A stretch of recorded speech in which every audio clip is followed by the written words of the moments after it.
What's up, guys? This is Derek from moreplates.moredates.com. Today we're going to be talking about, can you gain muscle and lose fat at the same time? It's the age-old question. My answer is typically no. However, there are some exceptions to the rule, and typically the only time achieving substantial muscle gain while simultaneously burning fat would be a possibility is in one of the following scenarios that I'm going to delve into. So the first one being, you're a complete newbie to lifting in general. The more your physique progresses, the harder and harder it becomes to gain muscle, essentially. Like, the closer you get to your genetic limit or past it, your body fights back via various mechanisms and pathways such as myostatin to prevent you from gaining too much muscle tissue. If this wasn't an occurrence, then everyone would just look like Mr. Olympia, obviously.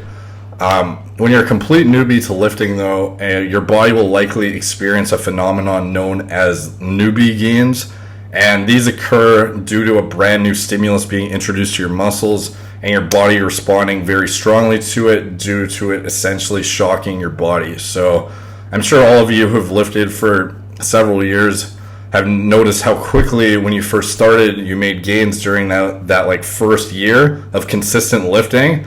But then how in consecutive years afterwards, those gains kind of tapered off and eventually probably even plateaued completely. And this is what happens once your body is adapted to resistance training. And it's also the exact same reason why when you first shock the central nervous system and muscles with resistance training, your body responds so favorably and so quickly to it because it's scrambling to kind of like adapt to the stimulus, so to speak.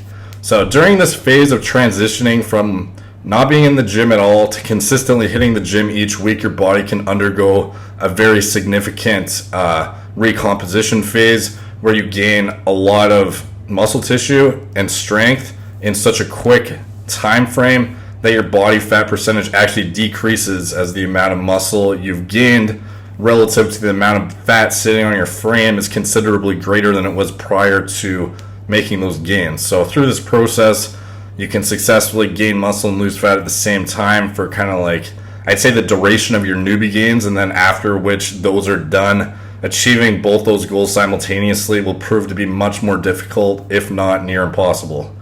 The second scenario, if you've never ate a proper muscle building diet. So this is kind of like another form of newbie gains, except it comes from a different pathway of growth. Resistance training is what breaks down the muscle and forces your body to adapt by recuperating your muscles into bigger and stronger ones to adapt to the stimulus. But the food you take in and the nutrients that you eat are what is actually responsible for putting your body in an anabolic environment where you can effectively recover from that training. So if your diet's subpar, you're not going to make optimal gains at all. Like, there's no question about it.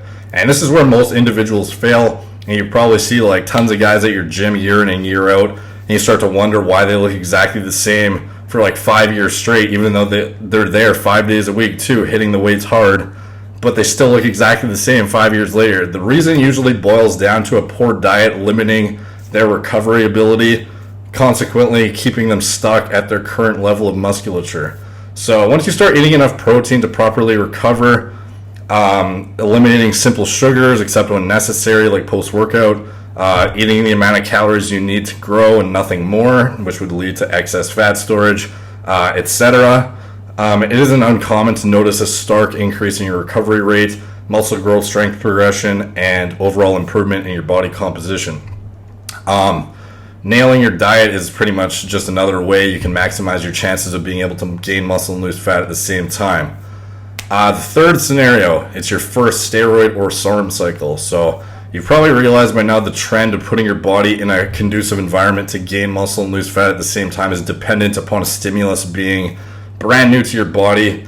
And the same applies when it comes to performance-enhancing drugs. When you first introduce a super-physiological amount of muscle-building hormones to the body, it's expected that you're going to put on more muscle tissue than you would in any subsequent cycle in the future, assuming the first one you actually have your diet and training in check. If you don't, then this might not be the case.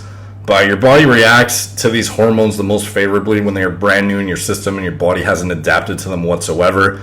And this is another scenario in which you can gain muscle and lose fat at the same time. The fourth scenario, you've taken time off from the gym, or time off from muscle building drugs, or time off from a good diet. So this scenario is similar to the previous ones, and it's a scenario a lot of individuals find themselves in at one point or another. If you've already built up a foundation of muscle tissue, especially if that amount is past your genetic limit, you'll find that you shrink back down relatively quickly once you start taking large amounts of time off of the gym, the performance enhancing drugs if you use them, the diet, or all of the above. There's a thing called muscle memory, though, which I believe really strongly in, and once you put your body back in a muscle building environment conducive to growth, you can catch back up and recover those past gains with relative ease. And in this scenario, it isn't uncommon to see guys grow like a shit ton and lose fat at the same time. And one individual who is most famous for this was Kevin Levrone. I'm sure a lot of you know who he is, famous bodybuilder from the 90s era. He's well known for growing into shows, and basically what that means is he'd spend the majority of his year off of performance enhancing drugs entirely and not training hard, and he'd jump back on cycle and step on the gas with his diet and training and his drug use prior to the Olympia, not that far out from it, and he would transform in just like a matter of months. Like, it wouldn't take him a full year to prep for a show. He'd get ready in like 3 to 4 months and gain back all of his muscle tissue as well as lose a significant amount of fat at the same time. And his before and after transformations are just like ridiculous. And this ability to gain muscle and lose fat at the same time is possible. Not only, like, he's obviously an extreme example, but because he has insane genetics, obviously, but the cyclical structure of his bodybuilding career was one where he would take so much time off, but he had already built up that foundation. So when he put himself back in an environment to regain that tissue, it would come back really fast, and he could burn fat off at the exact same time. It doesn't necessarily mean you can go past where your baseline was once you started to regress, but you can get back up to where you were previously relatively quickly and create an illusion of gaining muscle and losing fat at the same time, because you actually are. It's just accelerated via muscle memory, essentially. The fifth scenario is your genetic anomaly. So even if none of the other scenarios are applicable, there are rare cases where some individuals are just so genetically gifted that they can just like look at a pair of dumbbells in the gym and start growing. And obviously I don't mean this literally, but with some guys like Phil Heath, Kevin Levrone, and other Mr. Olympia competitors that are so genetically elite that they just have like an unexplainable propensity to pack on inhuman amounts of muscle tissue with minimal fat gain, and in some situations even lose it at the same time, like I mentioned in the last scenario. And this is the least likely scenario that you'll fall into, though, so obviously don't be hoping you fall into this general category. But yeah, as far as the scenarios themselves, that's pretty much the 5 of them. In conclusion, how can you gain muscle and lose fat at the same time? For the most part, it's unachievable for most of us.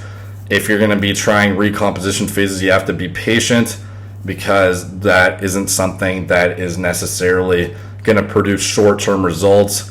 You need to be extremely patient when it comes to bodybuilding. Building muscle, stripping fat off, building muscle, stripping fat off over and over again is a long-term commitment, and results will seem slow to those who are impatient. Even if you're on a cycle, everyone wants to gain like 15 to 20 pounds of muscle, but it just doesn't work like that for most people.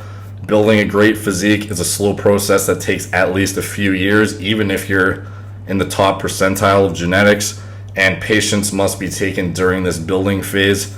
I had a saying that I said in one of my other videos, Rome wasn't built in a day, and neither will your ideal physique. It holds true in this video/article as well. Just be patient, guys. Don't rush things. Bodybuilding is a marathon, not a sprint. I'm sure you've heard that saying before as well. So I hope this video was informative. You guys took something away from it. Please like, subscribe, comment. Check out my blog, moreplatesmoredates.com. Subscribe there. Thank you guys for watching. Talk to you soon.